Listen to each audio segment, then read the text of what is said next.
when the natural meets the supernatural. Amen.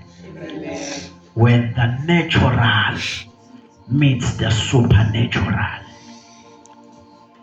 Uma amandla okudaliweyo noma okudaliweyo kuhlangana namandla okudalile. Amen. When the natural meets the supernatural.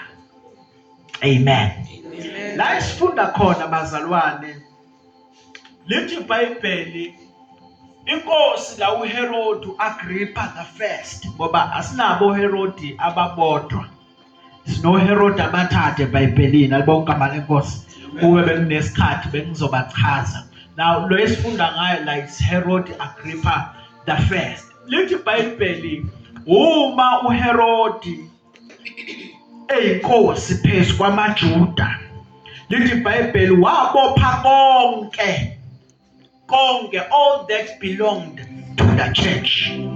Alibonke amanye inkosi wabopha zonke izinto nabo bonke abapostoli ababebelonga ebandleni likaNkulunkulu. Alibonke igama lenkosi. Uma babopha lithi iBhayibheli wabona ukuthi lokhu kuyabajabulisa abantu. Lithi iBhayibheli wangagcina ngokubabopha wababulala. Alibonke igama lenkosi. uJakobe bambulala umfowabo kaJohane. Lithi iBhayibheli bambulala ukufunda uverse number 2. Lithi izinkaNkulunkulu uJakobe bambulala ngenkemba. Umebona ukuthi lokhu kuyabajabulisa amaJuda, the chosen and the last tribe kaIsrael eyasalayo. Alibonke igama lenkosi. La evela khona uJesu esithi uyimpande. Oh, likhona kodwa abangcwele. Lithi iBhayibheli lami ke uma silifunda wabona ukuthi lokhu kuyabajabulisa amaJuda ngamanye amazwi kuyabajabulisa abantu. Njengoba namhlanje Bishop uSathane ubambe abapostoli, abantu who can govern the church. Hayi ibandla local church but the ecclesia, ibandla likaNkulunkulu. Amabandla onke abanjiwe. Kwehle umoya kaHerod wokubopha ubambe abapostoli. Wokubopha ubambe umlomo to govern the church. Manje ibandla yile entshela abaholi ukuthi kumele kwenzeke lokhu ngoba yilona elinikelayo. Manje ibandla ilona eligavunisha ababiziwe uNkulunkulu ngoba kukhona abakwazi ukwenza laba babizwa abangakwazi ukwenza ngenxa yemali. uSathane wehlisele umoya wokuzobamba uvale umlomo wabapostoli to govern and give the order ebandleni likaNkulunkulu. Amen. Ibandla likaNkulunkulu kulesi sikhathi prophet alinayo order. Namhlanje kuvela lokhu sithi sababaze lokhu kusasa kuvela lokhu ayikho order ebandleni likaNkulunkulu. Wahambe wonke amabandla akhona angeke uzikhona i-order. Kunekho order. Ungacabanga imnikelo ungakuthola, ungacabanga ukuthola bayaphuza befundisi. Kunekho order ekhona. Umoya kaAgrippa. Moya kaAgrippa. Manje ubuhlungu ibandla libhizi liyajabula. uSathane uyintroduce izinto eziningi. Nakade sibabaza amathomoyi manje sekuyakhwethwa. Kuningi kuya-introduce. Kukhona ama-podcast manje. Kungena uprofethi ahlabe intshumayelo yami kwi-podcast. Nami ngibuye with the same podcast. Ngizohlaba isiprofetho sakhe ayisiprofethile ngithi asikho.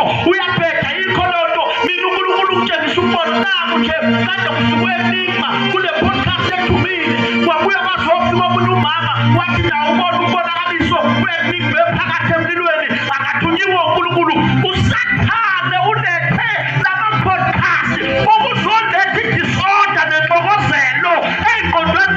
bazalwane awusana nakasazi ukuthi ahambe kuphi ayeke kuphi akasazi ukuthi kuphi okuyiqiniso sonalelo endinga bakasonalelo ungaba wethuku noma sonalelo ungobo ubani kahle efanele simlalele umoya wedisorder the spirit of Agrippa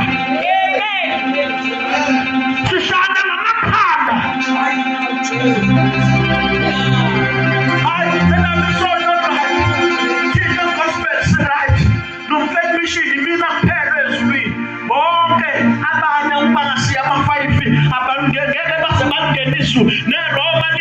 it is the disorder moya ka-Agrippa wehlele ebandleni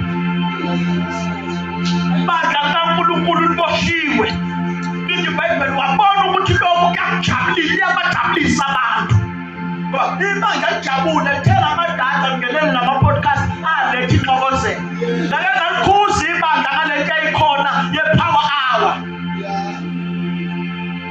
ngake ngalikhuza ibandla ngakhuza bathi ungayithinti lonto ngathula phela nama ngithuliswa zikhulu ngase ngakhulu ngoba naye yayinhle ukhona abafika bathi ihokha zikho yayinhle kwesinye isikhathi ngekho ngoba kuba khona izinto abayi-introduce-ayo ibandla elingekho ready ezokwenza ukuthi ibandla lizisolo ngoba kunezinto engafanele siyiveze before time. Uma uJesu waphila ngesikhathi sika-Israyeli usaseGibhithe ngaba siyibonanga amandla okwehla kwakhe but he needed ukuthi kuze kufike isikhathi sokuzala kaJohane kuyima efika there are things engafanele ibandla lizazi before time. Amen. Manje kukhona ama-prophet they are busy exposing izinto ezifihlakeleyo in the name of I am sent by God. I saw a vision. There was this and there was that. There was this lake of fire. There was this and there was that. Ebazalwane beshumoya ka-Agrippa in the church. Ingakho mnedisorder ngabo nama-podcast agcwele. Abazalwane kwi-podcast abazalwane kanti izona disorder.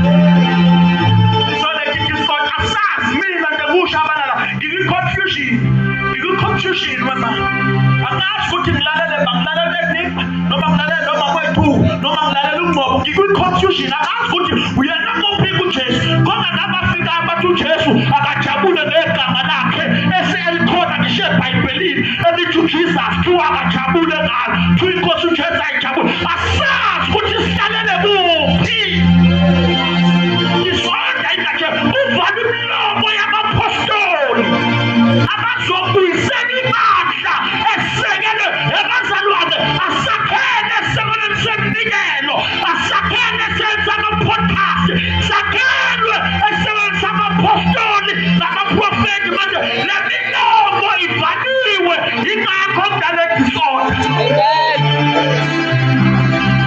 Ukodokotela babuka-profesa bezwi ingakho khona ama-Bible college oqinkowe ama-Bible college kangaka ikakhulukazi la eKZN ingoba uSathane ufuna ukuzoletha i-disorder ebandleni bafunde abantu without the spirit livale imilomo yamapostoli.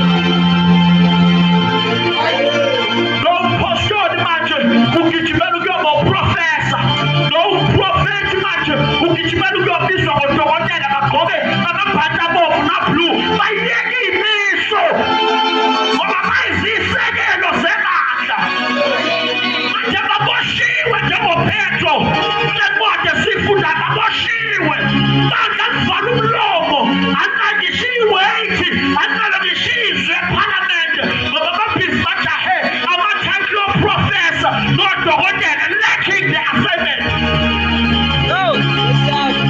Abayibekele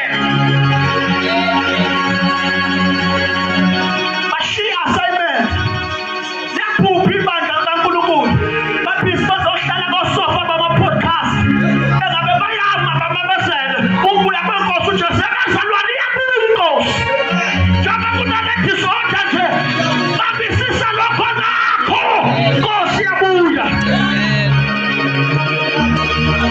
Baqeda kosofa bakhulume kuma-podcast lebandla likhonekte ethenga amadata engabe liyaguqa